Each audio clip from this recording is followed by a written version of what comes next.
Hi everyone, Jared here with Day Traders FX. I hope you guys are having a great start of the week and had a good weekend. We've got some good setups to talk about, so let's get right to those. It's a U.S. holiday today, so U.S. markets have been closed. Not too much activity there. Futures markets have moved a little bit. You see gold and oil and so on. But overall, the U.S. markets are closed. We'll see how they behave coming into tomorrow. As far as news announcements go, we do have the monetary policy meeting minutes for Australia coming up. Remember, anything central bank related can have some pretty big movements. So it's just something to kind of keep an eye on, and keep that in mind for any Aussie pairs that you're trading. Now, quickly going back to that.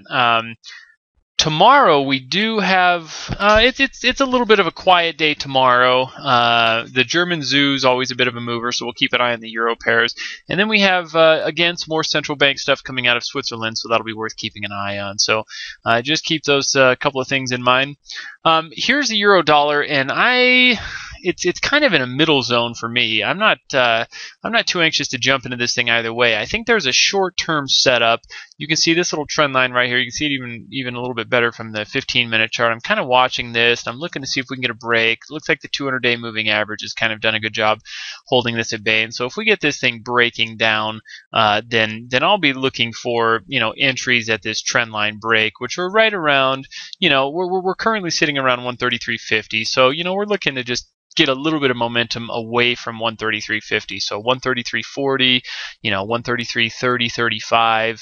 These could all be kind of entries to take this down, number one, into the lows here of 133.00.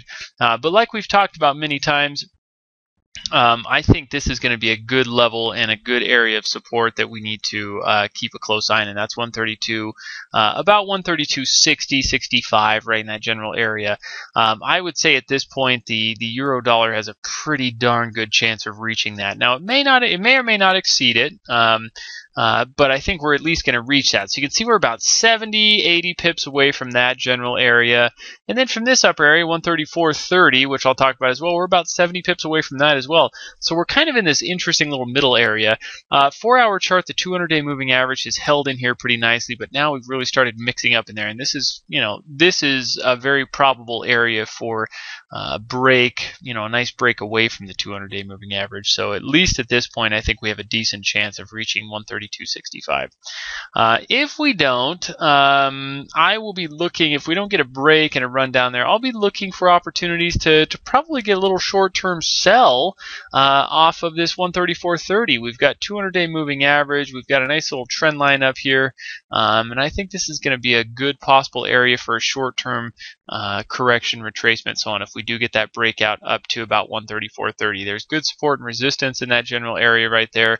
So as we reach that resistance, I think there's a good chance of a bounce, especially with that 200-day moving average right there. So basically what I'm looking for is a sell, shorting on the break of this little short-term ascending trend line here below 133.50, or and there may be an opportunity to buy some of this as well, but otherwise I'm kind of waiting for this to make a run up, and I'm looking to short off of 134.30, and that's kind of what I'm looking for in the euro dollar at this point. Pound dollar is setting up pretty interestingly. It's getting kind of choppy the last couple of days. It's moved around a bit, not a ton, and now we have got kind of a trend line right here. A couple of things. We have a missed daily pivot, a pretty big missed daily pivot from Thursday, which is all the way up here at 155.80. Now we have the missed weekly pivot as well, which is here at about 155. Almost 60. We have a 200-day moving average that could use a little testing at about 155.90. So you can see why I'm pretty interested in shorting this pair around 155.80, 155.60, somewhere in that general area is where I'm looking to get in and get some stops above 156.30. But this is the general area I'm looking for.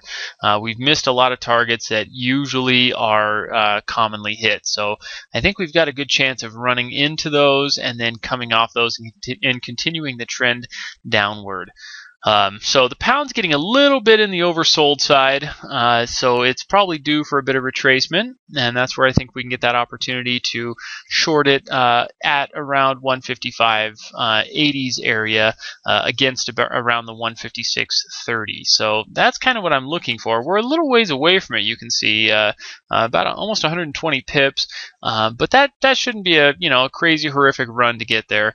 A little spike, and we're in business, and we're shorting this thing up there, 100 pips or so from current market price.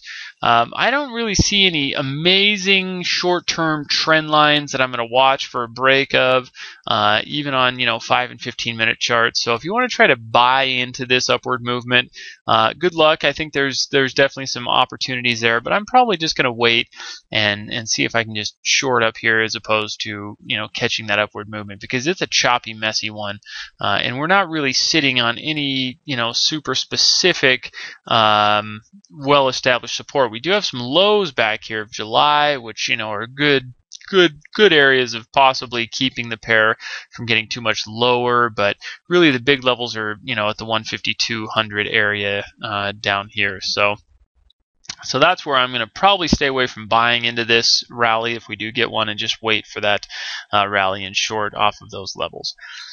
The Aussie dollar is doing interestingly. It's kind of all over the place. We had that big rundown on the Aussie dollar, huge bullish engulfing candle all the way up to the 200-day moving average in that 103.80 almost area, and then it's right back down again, and it's just kind of all over the place. It's getting a little choppy, so I'll recommend being very, very careful with this one. But nice consolidation here. We had that nice breakout down, and then it's really been choppy in this general area. We don't really have any missed targets for the moment. We were able to take care of that missed daily pivot, and everything's kind of up to speed here. So really what I'm looking for on the short term is probably just a break of this trend line and a continuation down. Again, the 200-day moving average has held this pretty nice on the 1 hour, or on the 15-minute chart. We're nicely below it on the 1 hour chart. We've seen a little bit of retracement from this run down here and this big breakout and so on. So overall, I think we're probably just set up pretty well to watch this crawl up here and hopefully give us a break below this trend line. Trading, of course, against at this point it's a little ways. It's not super far. I guess we're only about 28 pips away, but at this point we'll be trading against this 103.26 area. And so if we can get a little bit closer to that, great. And then obviously our next big stop loss would be about 103.6570. So just basically looking to get a little bit of further upward movement, and then a breakout and a continuation down into these lows here. And I think there's 50, 60 pips pretty easily on a run like that. The other thing to remember is that, or just as a reminder, that we do have some central bank news out of Australia today in the next several hours. So just keep an eye on that. That could get a little bit volatile. Euro yen, I'm still not touching this one just yet, but one thing we can look at is a complete inability to make a break of this short-term resistance here. So just keep an eye on that. But I'm not trading much on that. Aussie yen, again, we have a bit of a triple top here. So this Aussie yen is is topping out just a little bit there, so we might see some continued breakouts on that one. Pound yen, again, you can see a little bit of some consolidation there. There might be some room for some trend lines and such in that area there, and look for a breakout and a continuation up, especially if we get that little rally on the pound dollar. So just remember to keep watch of this little area here. You can see that might get interesting, especially as we are completely consolidated on the daily and weekly pivot right here. It could give us a nice little breakout to the upside. And then last but not least, I'm looking at the Euro-Aussie, and the Euro-Aussie actually looks pretty interesting in that we've consolidated a bit right here. I want to see a break of this upper level. I think if we get a 1 hour open, at this point it's a 1 hour open above about 129.80. If we get that 1 hour open, I think this thing could really be making a nice move to the upside. We've got a missed daily pivot here back on Thursday as well, so not super far away, but it's a good couple of 30 pips away or so from that missed, or from that resistance right there. So keep an eye on that. Look for that breakout. Look for that open above 129.80. It should be a good area. And as far as everything else goes, not really watching any other pairs for the moment. Really focused on Euro dollar, pound dollar, Aussie dollar, and Euro Aussie. Best of luck, guys. I'll see you in the chat, and hopefully we'll see you this afternoon for the daily wrap-up session as well, where we will cover all of this live and answer some questions and have some interaction about some of these setups. Thanks, everyone. Good luck.